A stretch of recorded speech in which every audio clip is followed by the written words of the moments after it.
You're listening to the public feed of Carefree Highway Revisited, which includes only a portion of this conversation. To hear the complete discussion, become an FM Plus subscriber. Sign up in Apple Podcasts or see the show notes for details. The first guest of the evening is truly a poet. He's an artist. He is a friend and an inspiration to anyone who has ever played the guitar or tried to write poetry. Would you please welcome Gordon Lightfoot?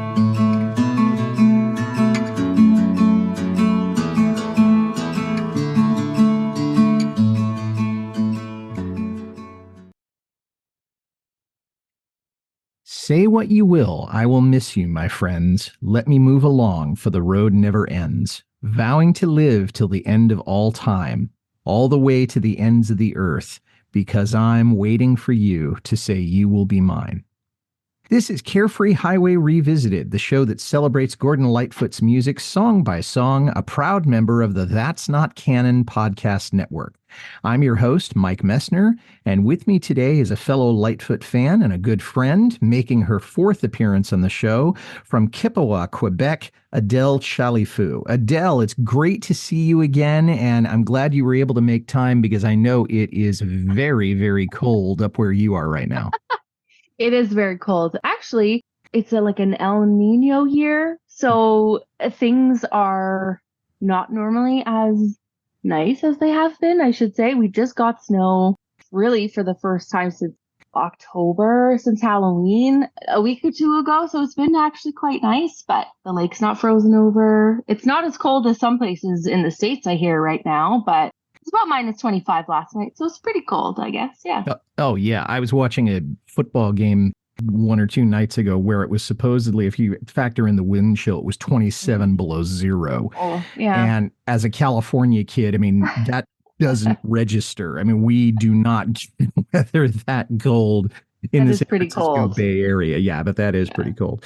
So today we're talking about Waiting for You, which of course is the title track to Gordon's 1993 album. But it's not a song that's particularly well known in the Lightfoot canon. And I know for me, I love it because it's a return to form in some ways. This is folk music. It has an Irish flavor to it. The instrumentation is the way he used to do it back before Endless Wire and Salute and all of those. And the man still sounds like he's in his 30s. I mean, I think he's in his mid 50s when he did this. But his voice still sounds like the Lightfoot that we all got hooked on when he first became a phenomenon or when he first started his career. So that's why I love the song. Why did you want to talk about it in particular today? I've just always loved this song. It reminds me of, home. It reminds me of all things Canada. It reminds me of Gord is so great at giving us such vivid depictions of places and things, and it just reminds me of our weather, how beautiful our country is, our geography. I'm a lover of the snow, so that is worked in there. And our skies, we have beautiful starlit skies, and especially where I am, there's no light, so pitch black and you can see almost everything.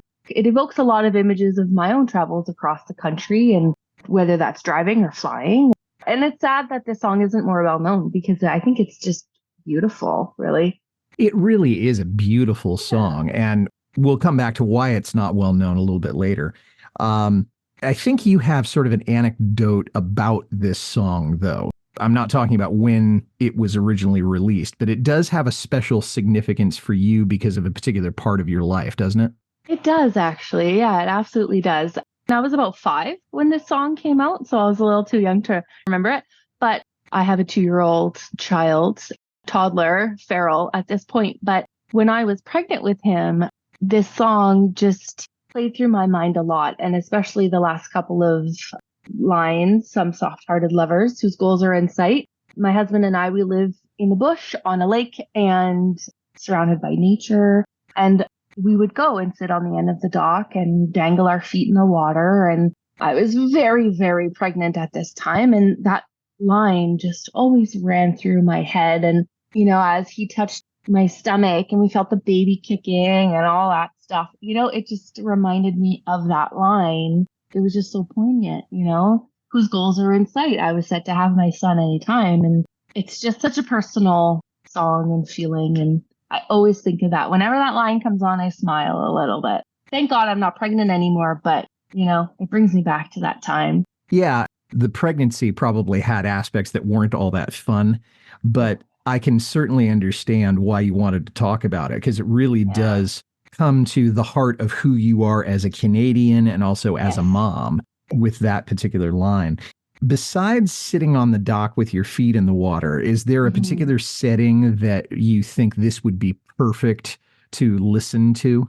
I think for me, it would be, driving on a road trip or anywhere just quiet. I think this is one of the songs, one of many of Gord's songs that you just really need to listen to the lyrics because they are pretty poetic and beautiful. And there's a lot of lyrics there. So just a quiet place to really think about it and just let those images come to the forefront and just see what happens. That's for me where I would listen to it.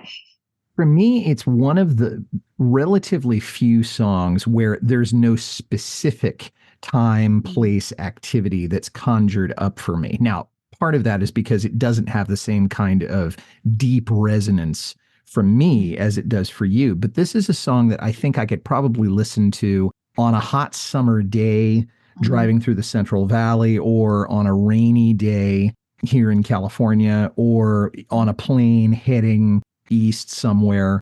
I could probably listen to it anywhere and enjoy it. It just wouldn't evoke the same smells, the same visions, the same kind of sensory stuff that many of his songs do evoke. It just takes you just to some particular place and time in your life. Now, the song itself, of course, it came out in 1993 on the Waiting for You album. We don't know quite when it was written, but Gordon did say he was doing a recorded song in Reno, Nevada in 2003. And he introduced the song by saying, this is about making babies in the North Country. And he was probably being a little tongue in cheek about that because it's not a particularly sexy song. It's not a sensual song in the sense of being sultry. And we know that Gordon has written some songs that probably could go in that kind of movie. Oh, absolutely. He certainly has a heart for that, or had a heart for that. It doesn't strike me as a particularly romantic song, but it does sound like a song about home, about domesticity, about raising a family. And he did dedicate the album to his son, Miles, and his then wife, Elizabeth. But we don't know a whole lot about the specifics of how it got written. I have a quotation from him on it, but is there anything you wanted to add before I read that? I couldn't really find a lot. I looked in a couple of books, and I looked in the Nicholas Jennings book, and I also looked in Once Upon a Red Eye, and there wasn't much written other than what you've said. So I think that's true to a lot of his stuff. It's all kind of shrouded in a little bit of mystery, which kind of adds more to the intrigue about his recordings and things. But maybe he was homesick when he wrote this song. Maybe he was flying back from a gig. Other than that, no, I couldn't find anything about it. He does allude to the idea that he's flying back from a gig, and that means that he's anticipating being home, and whether that's homesickness or not. He did say, and I'm quoting from the songbook liner notes, the concept of flying at night is very strong in there. That is in the song. We're coming home from a gig and flying back to Toronto as we do after almost every show, because Lightfoot would go fly out, play the gigs, and then be back home for the bulk of the week. At least that's what Richard Harrison had said. I was writing a batch of songs and we were traveling at night a lot then, but it has other imagery in there as well. There's even a little of the USS Arizona when I wrote, we could be trapped between decks eternally. How something about Pearl Harbor made it in there, I'm not quite sure. Maybe it was the fact that war in the Middle East was brewing, end quote. So that says to me that he probably wrote it in 90 or 91, because that was when the Gulf War was about to happen or had started happening, although it was a very, very short war. So that may give us a clue about when it was written, but it certainly gives us the idea of returning home to some degree or another. I still don't know how he worked Pearl Harbor into it. It's one of those things we'll never know. Yeah, absolutely. I think you could be right about the timing of the song because I did read that the album took him about 2.5 years to write all the material for. So that would put it in line with the early 90s, as you said. And who knows with Gordon, he was such a smart man and he saw so many things and traveled so many places. He was probably just like a sponge. And I think his life experiences and everything just kind of all seeped its way into his music in one way or another. And he did love sailing. You know, he has a big connection with water. So all of it, probably. Yeah. But this does make me think that this song could have been on Edge of Midnight, because when he was making that album, this was back in 86, he had announced or alluded or implied that this was going to be it. He was not going to have any more solo albums after this. In as much as this is a song about going home, and this is a good way to get into the lyrics, say what you will, I will miss you, my friends. So he's saying goodbye to something and someone. And that was kind of the tone of East of Midnight. And it winds up here. And thank God it did, because it's a beautiful song. But it does make me think that this is something that is a farewell, but it's also for somebody that we know is just returning, because he had like a 7-year hiatus between East of Midnight and then Waiting for You. Any thoughts on that first part of the lyrics? I think you hit it right on. I've never made that connection before, but I think it could definitely be that. And he, you know, at that point in the 90s, as you said, I think he was almost 30 years into his career. He's probably said goodbye to a lot of people over the years and knew a lot of people over the years, whether that's friendships, career-wise, relationships.